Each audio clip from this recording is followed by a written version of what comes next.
Nafisa Collier, another one. They co-own another league. So that's an issue. Okay. So why don't we go on over to, I'm going to share the screen. We're going to take a look at this article and go from there. 3-page letter. That's what it took for two of the WNBA's biggest stars to finally say what dozens of players have been thinking, but were too afraid to voice. Breanna Stewart and Kelsey Plum just put their names on a document that essentially accuses their own union leadership of shutting them out of the most important negotiations in league history. And we're talking about members of the executive committee here, not random role players. The first vice president and a vice president are saying they don't have adequate information to do their jobs, 1 week before the March 10th deadline, 1 week before the entire 2026 season potentially falls apart.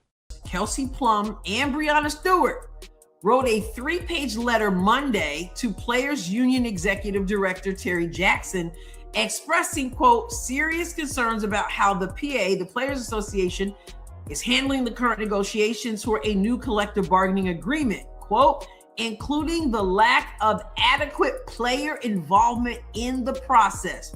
Look at what they're actually saying in this letter, obtained by ESPN. Quote, we do not feel like we have an adequate seat at the table in these negotiations. Think about that for a second. Breanna Stewart, who co-owns a competing league called Unrivaled, and Kelsey Plum, the union's first vice president, are publicly stating they've been excluded from the process. Not sidelined. Not given limited access. Excluded. Despite being on the executive committee, they claim they were only privy to details for less than 2 months, first seeing a proposal in January.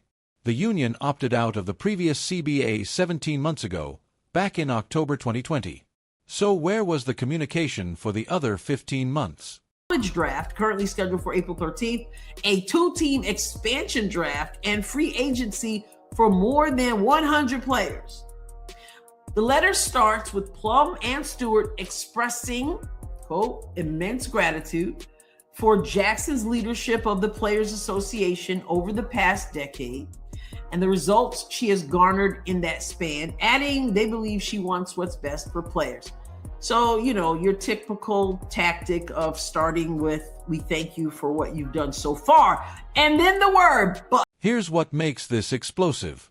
The letter lists specific information they've repeatedly requested, but never received, a detailed breakdown of the WNBA's expenses and revenue, a comparative analysis between potential losses from a delayed or strike-shortened season versus gains from continued negotiations, clear descriptions of how rookie salaries will be structured, and information on distributions from the league's team partners. And here's the kicker.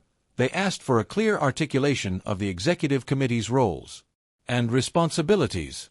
They're on the committee and don't even know what their role is supposed to be. That's not a communication breakdown. That's organizational dysfunction at the highest level. The letter doesn't mince words about what happens when they try to speak up, either.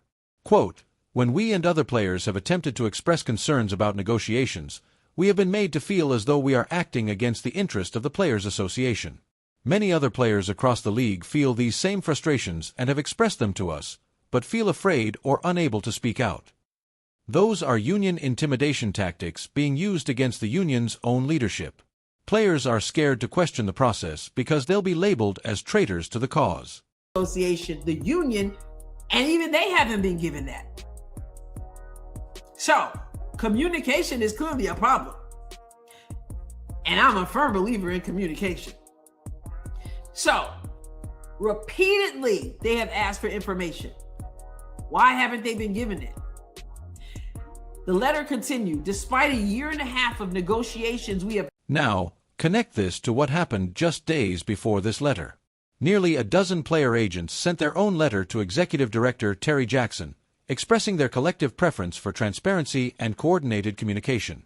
The agents wanted the ability to review the league's current proposal in full. Oh, we've got agents saying they can't see the proposal, and executive committee members saying they can't get basic information about expenses and revenue. Meanwhile, the union held a player call last week where over half of player leadership reaffirmed its desire to keep a strike on the table. But how can players make an informed decision about striking when their own leadership admits they don't have the information needed to evaluate that choice? Over, what's her name? Oh my goodness. Who's the one Who's the one that with AT? What's her name? You know what I'm talking about. Who came to the Fever and left. Anyway, Alicia Clark, vice president. Nafisa Collier, vice president. Breonna Stewart, vice president. And then you've got player reps.